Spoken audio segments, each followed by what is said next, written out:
thick waifus, fantasy Japan, and houses. What do these three things have in common? They are all a part of version 1.5 coming soon to a Genshin update near you. In this video we will cover the Zhongli rerun banner, the aforementioned new waifus, the Serena teapot, Inazuma, the new Electro region, and more, so make sure you stick around till the end of the video. The new 5-star character is Eula, Dance of the Shimmering Wave. She is the captain of the Knights of Favonius Reconnaissance Company. She uses Cryo and is a Claymore user. She hails from Mondstadt and she throws her Claymore on the ground. If that ain't the same level of style as Zhongli's Spear Kick, I don't know what is. Her skills are her E, Ice Tide, Vortex. On a tap, it stacks Grimheart, which increases defense and resistance to interruption. On hold, she consumes the stacks of Grimheart, and surrounding opponents will have their physical and cryo resistance decreased. Each stack of Grimheart consumed will also spawn ice swords that appear and deal cryo damage upon the skill activation. Her Elemental Burst, or Q, deals AoE damage and creates a sword that follows Eula around until its duration ends. Until then, every attack that you do, whether it's elemental or physical, charges the sword until it explodes when its time is over. I'm personally really hyped for this character, guys. I cannot wait till her banner comes out and I'm gonna roll on her day one.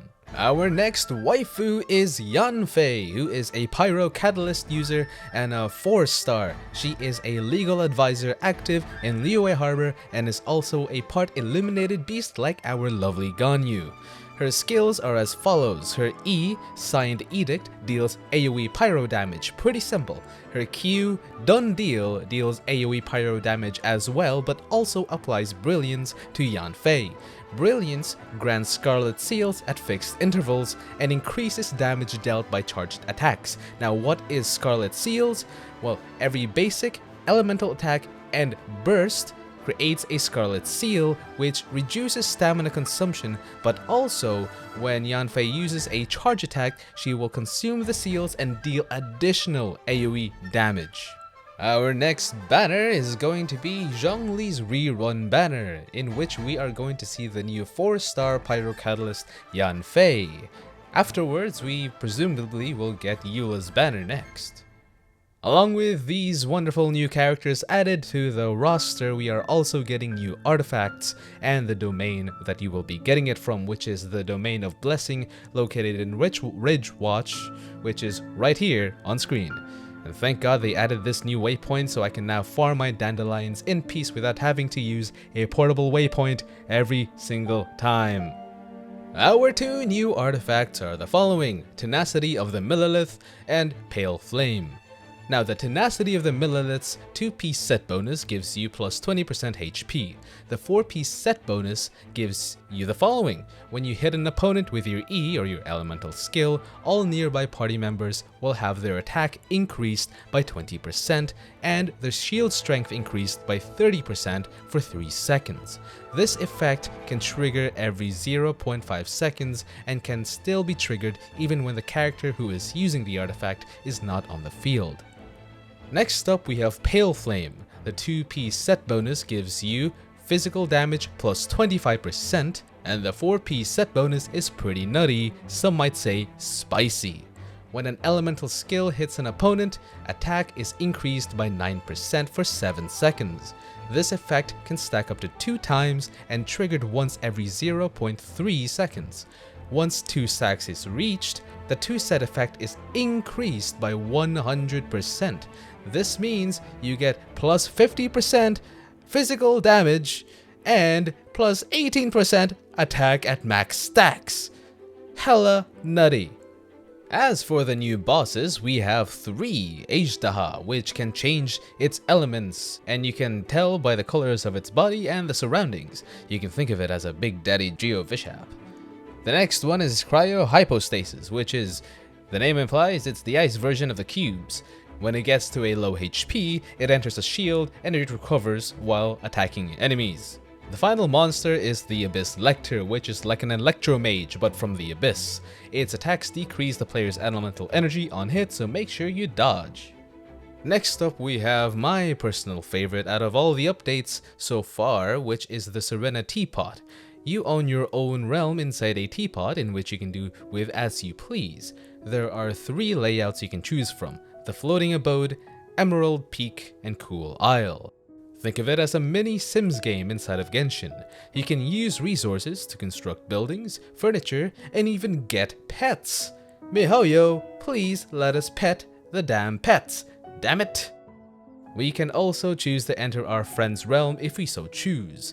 This is definitely something I will be spending a lot of time in, so if you'd like to see that, make sure you check out the stream right here on this YouTube channel. The following hangouts and story quests will also be available when 1.5 drops. DIONA's hangout and Noelle's Act 2 hangout will be available, and for stories we have Zhongli's Act 2 story quest and Eula's Act 1 story quest. There will be a total of 5 special events, count them, 5 special events for 1.5. The first of which is the Energy Amplifier Initiation. You are tasked to gather Irminsul fruit fragments. You temporarily own a relic called the Energy Amplifier that can unleash the powers of fragments you collect, which can grant you different effects in combat. Simply put, you put fragments into the relic and you get a buff.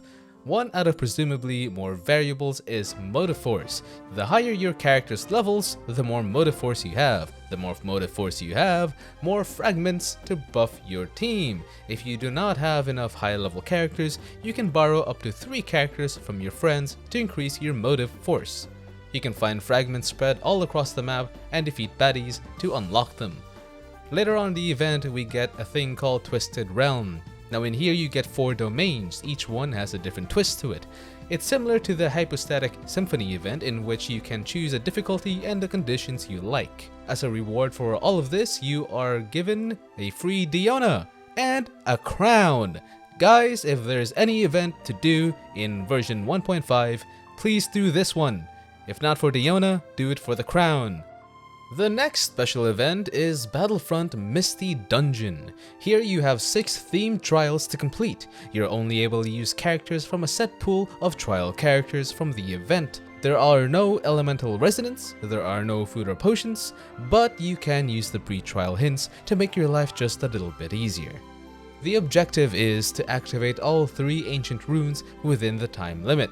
There will be weapons to attack you, but you can disable them with the right elemental reactions, so you gotta use your head for this one, guys.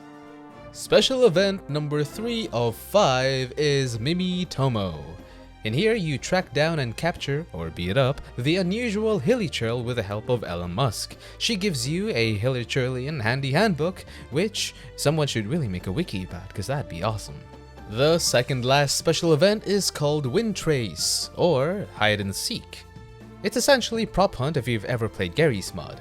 It's multiplayer and there are 2 sides, Hunter versus the Rebels. The Rebels hide and the Hunter seeks. The Rebels can disguise themselves and the Hunters gain abilities to disable such disguises and tricks. Random favors will descend which you can collect and charge your secret favors. There will be 5 contested zones. The more you know about the zone, the better off you'll be. As a reward, you'll get a unique Wind Trace name card. Good luck. And finally, we have Overflowing Mastery. In this event, you get 3 chances daily to use original resin to get double talent up materials. That means more books, guys! Get to farming! Next up is the quality of life changes. The big one here is the resin cost for the first 3 weekly bosses will be down from 60 to 30. That's massive! Next one is the companion character XP is doubled when you are playing in co-op multiplayer. After that, we have mail alerts, which will pop up every time a limited time event is about to end. The last one will come in handy for people who are running out of space, because you can delete voice packs that you no longer need to reduce the amount of space the game takes up. Last but not least, we finally get a sneak peek as to what Inazuma is going to look like, and I am absolutely entranced, amazed, and hyped! With that said, guys, I will leave you with a nice slideshow showing the concept art. If you guys like the video, please like, comment, and subscribe. And if you want to see my streams, feel free to hop in. I go live on YouTube every Thursday, Saturday, and Sunday. Schedule will be on the screen and in the description. My name is Zekoz, and I'll catch you in the next one. Ciao!